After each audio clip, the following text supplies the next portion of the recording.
Avant l'ouverture du parc, il faut nettoyer les cages et surtout nourrir les animaux. Ça va être pour les toupailles. Et ça, donc, c'est un mélange de légumes pour les tortues.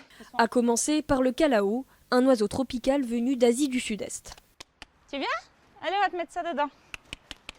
Hop, hop, hop. On se base forcément sur le régime alimentaire qu'ils peuvent avoir en milieu naturel. Après, forcément, on va adapter un petit peu. Et après, on a notre zootechnicien avec aussi une assistante scientifique et bien sûr vétérinaire qui vont élaborer des rations qui vont se rapprocher donc le plus près de leurs besoins. Élodie est soigneuse au zoo du parc de la Tête d'Or depuis 10 ans. Tous les matins, elle s'occupe de la 60aine d'animaux exotiques de la forêt d'Asie. Le reste après.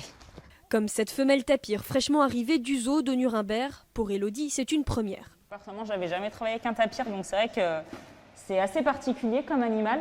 Elle est assez attachante. Mais après, voilà, c'est vrai que c'est un animal avec lequel il faut qu'on apprenne à travailler. Ces moments de calme sont essentiels pour les soigneurs. C'est avant l'arrivée des visiteurs qu'ils créent un lien particulier avec les animaux. Ils n'ont pas forcément le même comportement quand il va y avoir beaucoup de monde dans la volière.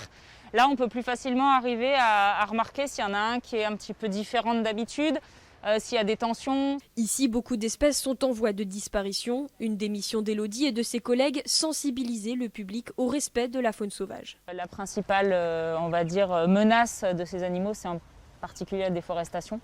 Donc c'est vrai qu'il y a un travail à faire derrière, mais c'est vrai qu'il faut que le grand public aujourd'hui soit vraiment informé. Des missions variées et des journées bien remplies. 15h30, Élodie passe le relais à l'équipe du soir. Elle reviendra demain à l'aube pour prendre soin des pensionnaires de la forêt d'Asie.